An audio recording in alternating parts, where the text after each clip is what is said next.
in Scotland were always pushing people to go towards the energy industry. It was always about engineering. You've got to go and join this oil company and all this stuff. And I was like, no, I want to design toys and games.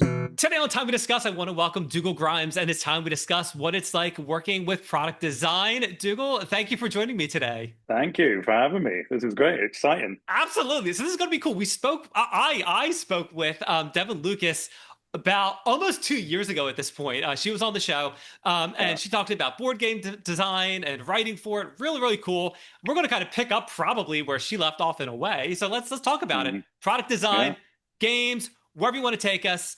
Talk to me about product design. When I was about 17, I was going to university. It's actually interesting because when I left school, I really did want to go into product design because I was good at art, engineering, those type of subjects. I saw it as like a combination of all of them. But my brother, oldest brother, was like, you know what? This is like year 2000. He was like, you should really look into AI. That's going to be a big thing in the future. So I did actually study AI and computer science at Edinburgh University for 2 years, which I absolutely hated. I could not do any of the like C++, Prolog, all that. So I went back to drawing board and I went to study product design engineering at Strathclyde University in Glasgow. A little bit in hindsight, I maybe should have stuck in with the AI side of things, but I've had a good journey so far. So I studied product design engineering at Strathclyde University in Glasgow in Scotland. How important, we're going to stick with education for a second. This is cool. Yeah, So, how important for product design is art, is engineering, as far as like going to a university and getting formal training? How important is yeah. that, do you think? It's fairly important. I think that product design itself is quite a broad subject of design, like industrial design, which it relates to the product, the aesthetics, and things like that. And product design engineering, which I studied, was also the other side, which is kind of mechanical engineering, which is more about obviously the function, processes, engineering around it. But it was interesting at university. I did it for 4 years, and Strathclyde University was kind of it was interesting how they approached it. They actually had a lot more entrepreneurship classes built into it. So it was around product design itself, but then also the business side of things, which really got me interested in terms of the marketing of products and particularly the direction I started going, which was toys and games. So that started like to happen when I was at university, thinking about what direction I was going to go in. So you went to school, you got your Yeah. 4 year degree, or however long you were there. Mm. What happened after that professionally? How did you get your foot in the door right out of school? A lot of the people in Scotland were always, especially the lecturers and tutors in Scotland, were always pushing people to go towards the energy industry. It was always about engineering. You've got to go and join this oil company and all this stuff. And I was like, no, I want to design toys and games. So I designed it, especially for a couple of my classes. I was designing like toy lamps and things like that. They always got horrible marks. And then at the end, I was like, there must be a way in which I can make a career out of going into toys and games. So I did this kind of process whereby I looked at a bunch of different things and I mapped out. One of the processes was looking at becoming toy and game designer. And effectively, it was look at the top companies in there. So it was Hasbro, Mattel, Lego. And if you can, reach out to people that are there, interview them, talk to them, also look at what jobs are going in. And it sounds very like obvious, but when you're at that junction, you're like, how do I break into this?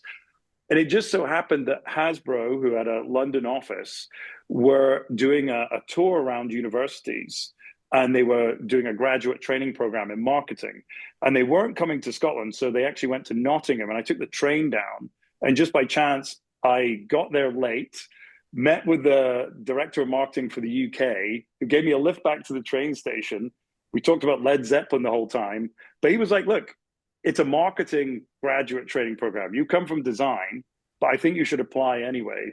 So I ended up applying and getting into their London office, which is the European headquarters, through a kind of marketing graduate training program. It was effectively like a 6 month rotation. So I did everything from like field sales. I worked in a retail store for a while, worked in the distribution center, repackaging Star Wars helmets, which Hasbro, I can remember it was 2008. So it was one of the movies they were repackaging, or maybe for the animated series. Everything hands on. And then after that, there was like you could choose either to go into sales or marketing. So I went into games marketing in the UK office after that. You started working in games marketing. Yeah, How did that all work out? How long were you doing that? Where did you move from there? What were some of the things you liked, disliked about it? Talk to me yeah. about marketing games. The thing I love about was a couple of things. I love board games, tabletop games, for the pure reason that I love any product that gets people together. And especially now, it's very relevant with board games for things to be able to switch off from devices, connect people. We played a lot. I've got five older brothers, and we played a lot of games as kids, everything from Warhammer to video games, everything in between. And so that is still something we do today, and it's something that's built in. So for me, I like games just purely as a product. It's something the world needs, and it's very honorable. And I think also that it can be sustainable in some ways, particularly if you're making card games and things like that. So it's actually something that I think is a very valuable. But what I like about the industry is it's so fast moving. Like if you think about it, the toy and game industry is actually a fashion industry where every year there has to be something new. Yes, you get the same things like they're going to release another Monopoly, they're going to release another this, but there's always going to be the new games that come around. And then of course you've got the layer on with new movies that are coming through. So there's going to be product that's based on that. So what I like about it is every year there's this cycle that goes on of newness, trying to figure out how to, especially when we talk about the marketing side of things, like how to promote this, how to expand upon it. It's every year is just this kind of cycle, and it gets quite, it's exciting because it's always a bit of a chase for new, and that's one of the things I've always loved is the kind of the novelty factor of things. Let's talk about the industry now, the physical board games now, because there are a couple different things. There's obviously a lot of electronic stuff. You have your apps, your digital Yeah, games, and everything like that. But then you also have like some Gen Xers that are kind of like starting to hold on to or go back to some of the things of the yeah. past. So, what is the like the tabletop industry like now? Is it growing? Is it declining? Is it stable? What's the industry itself like? It's been steadily in growth. It's had some, let's say, like some growth parts and then some declines. Obviously, probably the most recent one being during the pandemic. Board games over my career and then looking into the past have definitely performed better during times of recession. There's something that is relatively good cost value. You can get repeat play out of it. But then, of course, during the pandemic, a lot of people stuck at home looking for things to do. Jigsaw puzzles, board games provided that. So there was a huge boom during the pandemic, which then cooled off afterwards. But I would say that over time, the adoption of board games has been steadily growing. And that's interesting. It's a good question. And there's a couple of different ways in which I can answer this. A lot of people are like, oh, well, kids nowadays, they just want to play video games. Yes, that's true. But interestingly, whenever there's a technological innovation within digital, it actually helps hand in hand with games. So I'll give you a good example.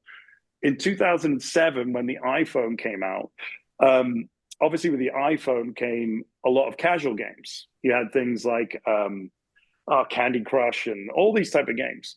What happened is a lot of people felt that, oh yeah, this is going to be a new way of gaming and it's going to take away from board games.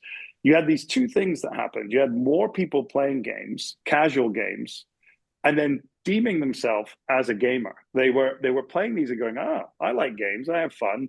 And then they were more generally disposed to then playing a game and having a game night.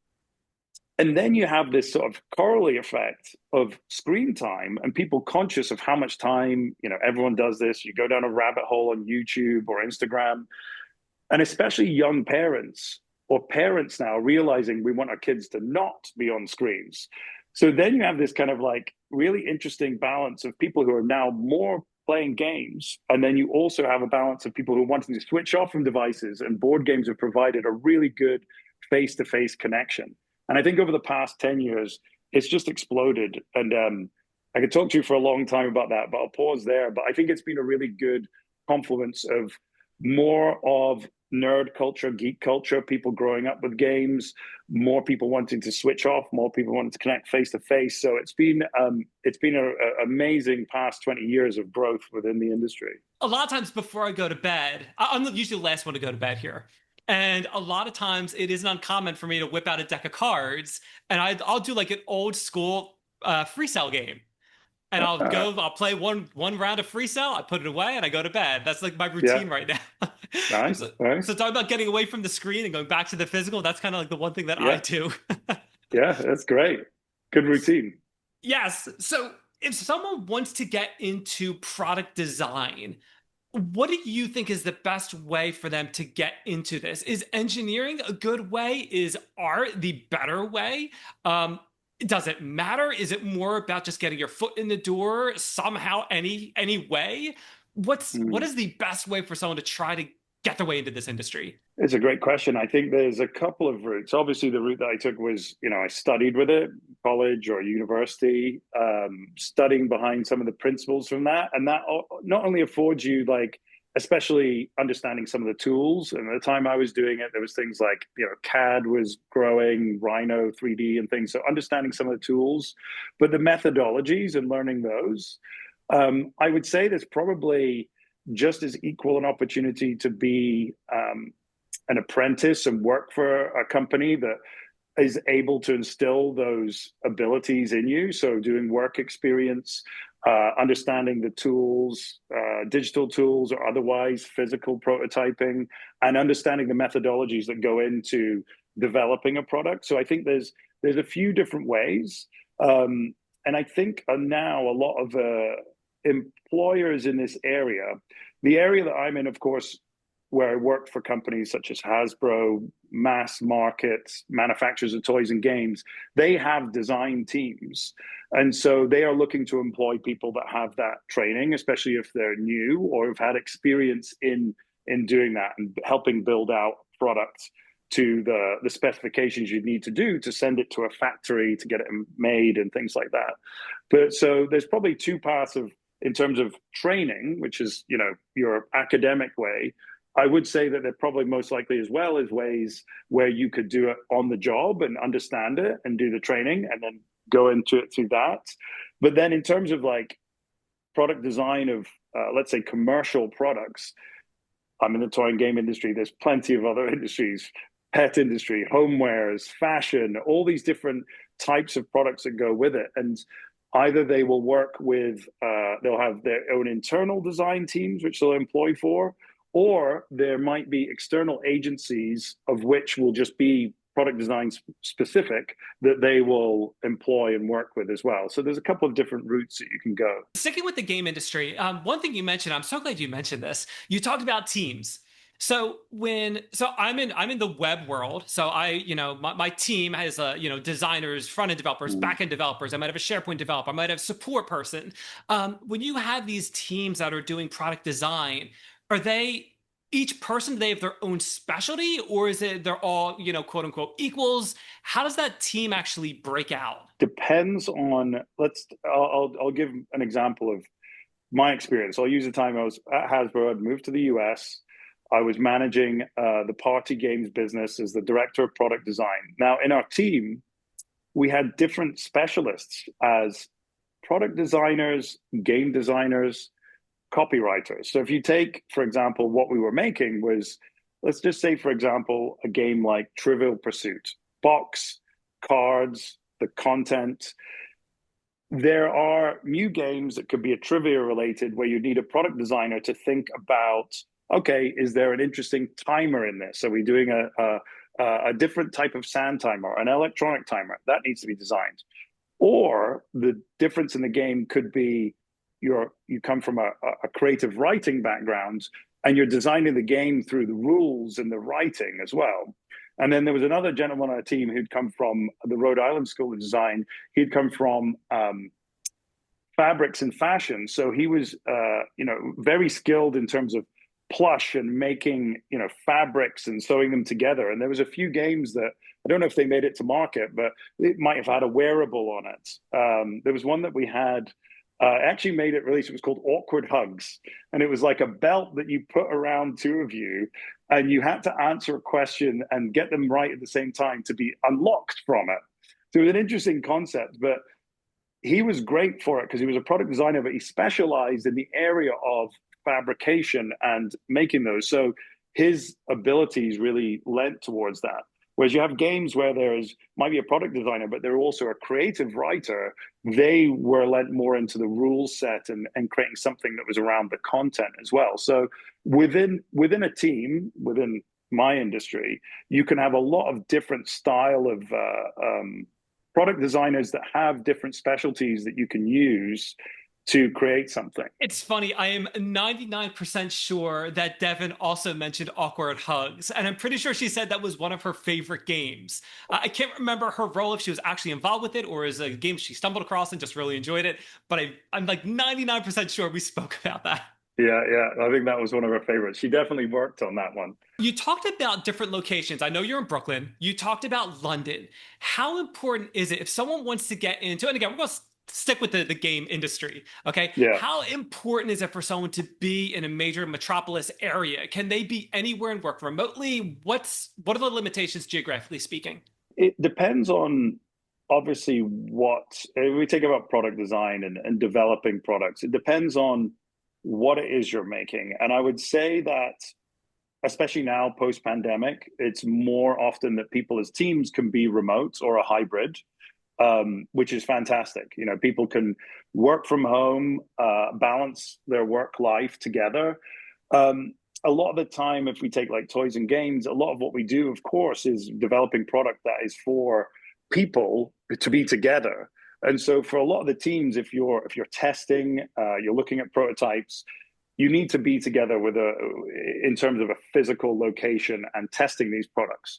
You can do this, you can send around products and things, but I would say a hybrid model is probably best, although it depends on what your function is, because you could be entirely remote if, say, you were just a copywriter. You know, Devon, who now does that freelance, she can just be based at home. We can send her a brief and she can just generate the content. So depending on what you are doing, it can be flexible in that regard.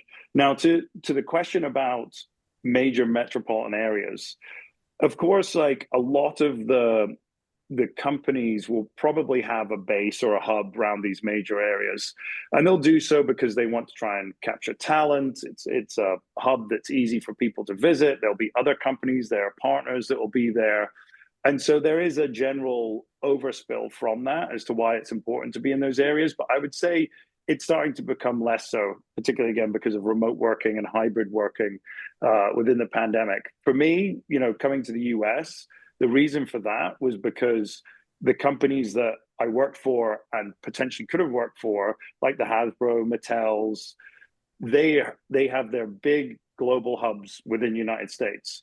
The other choice for me would be maybe to work in Hong Kong or China, where a lot of the manufacturing happens, and that could be another a decision if I was going closer to where the manufacturing was. But for me, like being based in the US and being able to get around here offered me for my career the most opportunity in terms of being where the decision makers are in my industry. I don't know if you know the answer to this, but I'm going to ask it anyway. How difficult is it for someone to get into this industry? And again, specifically with the game industry, are there more applicants than job openings, generally speaking? Is it saturated? If I want to get into this industry now, I want to go to school for this now. Is it a pipe dream? What's it like? It's not a pipe dream. It's interesting because part of one of my roles was working with external creatives, we call inventors, but they can be product designers, whatever, and working with them to license their ideas and bring them into companies. And one of the big things we always had was a challenge of bringing in new designers and people interested in the industry. And one of the funny things is that toys and games, fun industry, everyone gets it. Yeah, it's very fun. But for people who are in design, a lot of the challenges in our industry were they wanted to work for Apple, they wanted to work for Nike. You know, there was other industries that were a big draw as well. And our industry, I'd say, there is a lot of opportunities. There is a lot of companies that employ. There's the mass market companies like Hasbro's, Mattels. There's the sort of mid-tier specialty.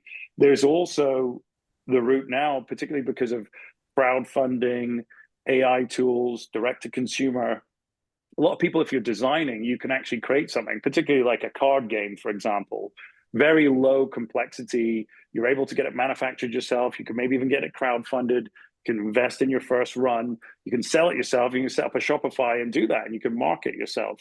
And so there's routes now that are interesting for designers to actually kind of go their own path, especially with things. Yes, you could do it with a highly complex item, but you're going to have to invest more in the inventory of making of it. But I would say across our industry, it is going through a lot of changes, as every industry is. Especially 2025 was challenging with things like tariffs. But the knock-on effect of that is everything will kind of evolve. And many companies still are always looking for opportunities to bring on board new designers in any discipline, new marketers, sales. It happens across the board. Different jobs have different things that you have to do that are kind of more of like the grunt work of it, you know? So if I'm a web designer, maybe I have to go through the site and make sure all of our links are still working properly. We don't have any broken links or anything like that. What is something that's a part of your job that is critical to your job or critical to the job of a game designer that if a person doesn't like doing this thing, then this job is not for them? There's multiple different categories of games. It's not, I'm bundling everything in, but there's multiple different categories. One of the things about games is the iterative process and testing, which is, it's never done, and so you have to stop it at some point, as with anything. But take, for example, at the moment, we just launched developing a game with a partner of mine for a content creator. It's on Kickstarter, and there's trivia questions involved. And so when you write content, you have to test it. So you incessantly always have to be testing, organizing groups. And now it sounds easy to do. And a lot of people are like, yeah, you could use AI for this. And it's like, no, you don't use it for that. You have to sit around, organize a group of 4 people to 6 people who will play the game with you. And that, again, it sounds like, oh yeah, that's so easy to do. It's not easy to do. Like, to get those times, to get people to sit down and play a prototype game with you, to test trivia questions and go through it. There's a lot of the process which is just iterative and doing that and making changes and being vulnerable in the design to throw things out and change them and things. So there's a lot of that process going through. So that's one part of it, particularly when it comes to games with content, the rules and things. You have to keep going, keep testing, keep going, keep testing and redoing it. And then at one point, we can't do it anymore because we have to send it to the factory to get made. It's very similar to that with web development. Same idea. You're testing over and over and over again. You're trying to break it so it breaks internally, and so your customers aren't breaking it or something like that. Yeah. I know with video game development, it's very similar. You try to break the game so it doesn't, ship with these. It still does, but yeah, with as little broken parts as possible. Yeah. Dougal, I feel like we just barely scratched the surface here. I think there was so much more to unpack, but unfortunately, I am running out of time. Before I hand the floor over to you, I want to take a second and thank Devin Lucas for introducing us. Devin was in episode 18 as a board game writer. Everyone, please go check that out. Link is in the description. Dougal, this is the part of the show where I like to offer my guests the opportunity to talk about a project they're working on, a cause they believe in, more about their business. So if there's something specific you'd like to discuss, the floor is yours. I don't want to use this time to do self-promotion. I think that one thing, a cause to believe in, is for people to be playing games, especially this will be shown after the holiday period, but even into the next year, anytime, of people playing card games, board games, whatever it is, to connect with others and use that as a tool for connection, which is one of my favorite things to do. I've used it in my personal life, like growing up with brothers. We still use it and playing them. And I think tabletop games, board games, card games, however you frame it, is a great way of switching off and getting back to tactile, face-to-face, and role play, having fun, is a great way to do it. So that's the one thing I'd ask is people just keep pushing that, because one thing I've learned, and as I explained earlier, like the more people that play and enjoy and have fun, the more people end up playing and having fun. And it sounds very cliched, but it's one thing I've found true both in the marketplace and also in seeing at home. When people play or a company releases a great game, it doesn't mean it's the rising tide raises all ships. More people play it. So to keep doing that and keep spreading it is great. And that's how we're gonna keep connecting with each other, I guess. Dougal, that is really cool. And I'm going to encourage everyone to do that. Go and check out a game, get some friends together, and have some good old fashioned board game fun or something like that. I will put your information in the show notes. It'll be in the description. So if people are trying to find more information about you, they can easily do that. Dougal, it's been awesome having you on Time to Discuss, and we learned what it's like doing product design in the game industry. Thank you. Great to be here.